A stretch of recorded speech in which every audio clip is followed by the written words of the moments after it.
Hello friends. Okay, இன்றைக்கி வந்து ஃபிலாசபியோ சைக்காலஜியோ education ரிலேட்டடாக கிடையாது. ஸோ இந்த மந்த் வரப்போகக்கூடிய எலெக்ஷனை பற்றி நிறைய பேர் சொல்லிகிட்டு இருந்தாங்க, பேசிகிட்டு இருந்தாங்க, கேட்டுட்டு இருந்தாங்க. எப்போ எலெக்ஷனை பற்றி வீடியோ போட போகிறேன்னு, யார் வருவா அப்படின்னு கேட்டுட்டு இருந்தாங்க என்னோடய ஃப்ரெண்ட்ஸ். அதுக்காண்டி இந்த வீடியோவை போஸ்ட் பண்ணுறேன். ஸோ எதுக்கு அப்படி கேட்டாங்கன்னா, நான் 2021 சொன்ன டிஎம்கே தான் வர்றதுக்கு பாசிபிலிட்டிஸ் இருக்குது அப்படின்னு. அது மாதிரில டிஎம்கே வந்தது, ரூலுக்கு வந்தது. அதுக்கப்புறம் 2024 சொன்ன காம்படிஷன் டஃப்பாக இருக்கும், ஏன்னா இந்தியாங்கிற மெகா கூட்டணி அமைச்சனால. ஆனால் ஸ்லைட்டாக பிஜேபி வரக்கூடிய பாசிபிலிட்டிஸ் இருக்குதுன்னு நான் சொன்னேன். அதே மாதிரில பிஜேபி வந்தது. காங்கிரஸும் நல்ல டஃப் கொடுத்தது. 99 தொகுதிகளில் வின் பண்ணியிருந்துச்சு. அட்லீஸ்ட் எதிர்கட்சி அந்தஸ்து கூட கிடைச்சிது. ஓகே, அதுக்கு முன்னாடி அந்த ஸ்டேட்டஸ் கூட அதுக்கு கிடைக்கல. ஸோ இப்போதைக்கு கேட்டிங்கன்னா, இப்போ உள்ள எலெக்ஷன் சுச்சுவேஷன் பொறுத்தவரையில் சில பேர் 4 முனை போட்டின்னு சொல்கிறாங்க, சில பேர் 3 முனை போட்டின்னு சொல்கிறாங்க. ஆனால் என்னோட அனலைசிஸில் 2 முனை போட்டி தான். ஓகே, ஒன்று டிஎம்கே, இன்னொன்று ஏடிஎம்கே தான். ஸோ என்னோடய அனலைசிஸ் பொறுத்தவரையில் டிவிக்கே தொண்டர்கள் தான் மன்னிச்சிருங்க அப்படி சொன்னதுக்கு.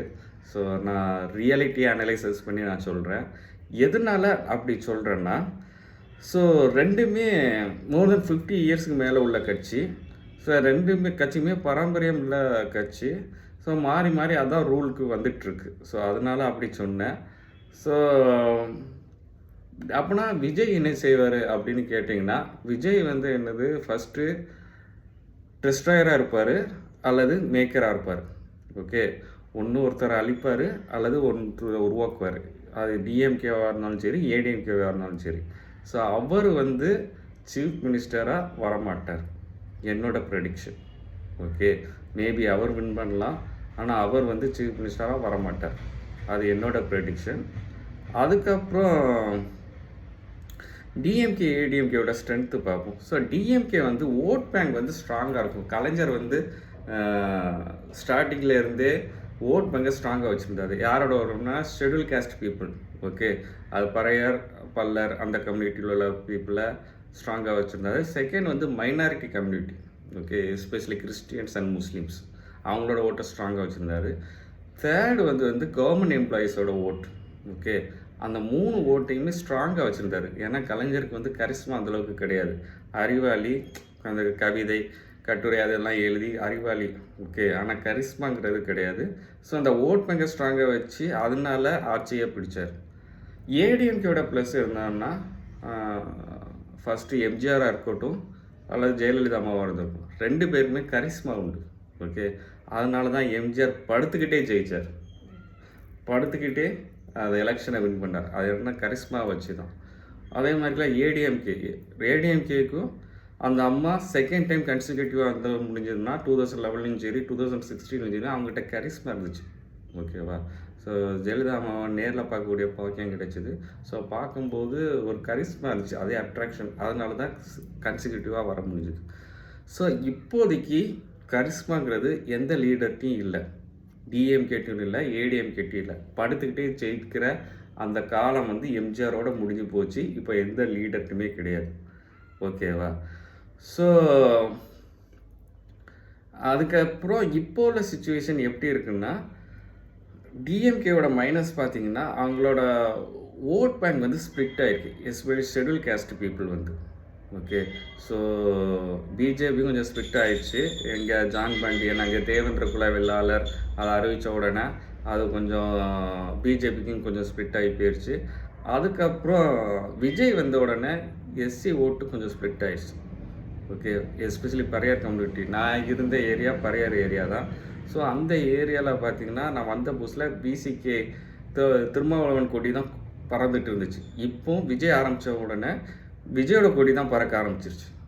வந்து பறையார் கம்யூனிட்டி ஓட்டு வந்து ஸ்ப்ளிட் ஆகிடுச்சு. ஏன்னா விஜய் அம்பேத்கரை பற்றி பேசுகிறதுக்கும் திருமாவளவன் அம்பேத்கரை பற்றி பேசுகிறதுக்கும் டிஃப்ரென்ஸ் இருந்துருக்கு. இவங்களுக்கு வந்து ஓட் பேங்க் வந்து ஸ்ப்ளிட் ஆகிருக்கு, அதுதான் உண்மை. ஆனால் சில கட்சிகள், பல கட்சிகள் ஜாயின் பண்ணனால அது ஸ்ட்ரென்த்தாக இருக்கிறதா நினச்சிட்ருக்காங்க. எஸ்பெஷலி காங்கிரஸ். ஓகேவா? அதுக்கப்புறம் தேமுதிக தேமுதிக கேப்டன் இருக்கும்போது நல்லா ஸ்ட்ராங்காக இருந்தது. கேப்டன் மறைவுக்கு பின்னாடி அது கொஞ்சம் வீக்காக இருக்குது. அதுதான் உண்மை நிலவரம். ஓகேவா? என்ன தான் இது பண்ணாலும் அது கொஞ்சம் வீக்காக தான் இருக்குது. ஸோ மற்றபடி சின்ன சின்ன சின்ன குட்டி குட்டி கட்சிகள் திருமாவளவன் கட்சி ஆல்ரெடி சொல்லியிருந்தேன். அவங்களோட ஓட் பேங்க் வந்து ஸ்ப்ளிட் ஆகிருக்கு அப்படின்னு சொல்லிட்டேன். நிறைய கட்சிகள் ஜாயின் பண்ணியிருக்கு. ஏறக்குறைய 20 கட்சிகள் மேலே ஜாயின் பண்ணியிருக்குன்னு சொல்லியிருக்காங்க. பட் ஏடிஎம்கே பொறுத்தவரையில் கொஞ்சம் ப்ராப்பராக அலையன்ஸ் வச்சுருக்காங்கன்னு நினைக்கிறேன். எஸ்பெஷலி தினகரன் அவரை உள்ளே சேர்த்தது. ஓகே, முக்குளத்தூர் ஓட்டு கொஞ்சம் கிடைக்கிறதுக்கு வாய்ப்பு இருக்குது. அதுக்கப்புறம் பெரிய ஸ்ட்ரென்த் வந்து வட மாவட்டங்களில் உள்ள வன்னியர் ஓட்டு கிடைக்கிறதுக்கு ஏடிஎம்கே கிடைக்கிறதுக்கு பெரிய பாசிபிள்ஸ் இருக்குது. ஸோ என்னோடய அனலைசிஸ் படி இப்போ நான் சொல்கிற ப்ரிடிக்ஷன் படி ஃபஸ்ட்டு ப்ரிடிக்ஷன் விஜய் சிஎம்மாக வரமாட்டார். ஓகேவா? சாரி, டிவிக்கு தொண்டர்கள் மன்னிக்கணும். அதுக்கப்புறம் என்னோடய ப்ரிடிக்ஷன் தான், இது தப்பாக கூட போகலாம். ஓகே, அது May 4th தான் தெரியும்.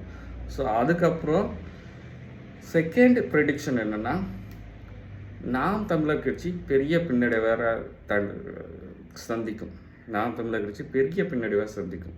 ஓகே, இதுக்கு முன்னாடி உள்ள ஓட்டு சதவீதம் வந்து இந்த தடவை கண்டிப்பாக குறையிறதுக்கு வாய்ப்பு இருக்குது. இதுலேருந்து நிறைய எதிர்ப்பு வரலாம், கமெண்ட்ஸ்லாம் பயங்கரம் வரலாம். நான் என்னோடய அனலைஸ் தான் சொல்கிறேன், இது சேஞ்ச் ஆகலாம். ஓகே, அதுக்கப்புறம் தேர்டு வந்து என்னென்னா, ரெண்டுக்குமே டஃப்பான காம்படிஷன் தான் இருக்க போகுது. டிஎம்கேக்கும் ஏடிஎம்கேக்கும் டஃப்பான காம்படிஷன் தான் இருக்க போகுது. ஆனால் ஒரு கொட்டேஷன் சொல்லுவாங்க, history can repeat it self அப்படின்னா, அந்த இதை பேஸ் பண்ணி பொறுத்தவரையில் ஃபஸ்ட்டு எம்ஜிஆர் காலத்தில் கன்சிக்யூட்டிவாக வின் பண்ணும்போது அதே மாதிரிலாம் ஜெயலலிதா அம்மாவும் வின் பண்ணாங்க. டிஎம்கே வந்து கன்சிக்யூட்டிவாக வின் பண்ணதாக சரித்திரமே கிடையாது.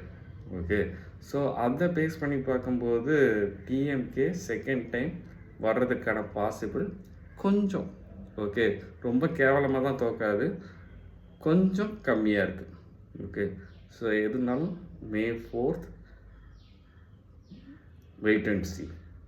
Okay, so thank you so much, love you all.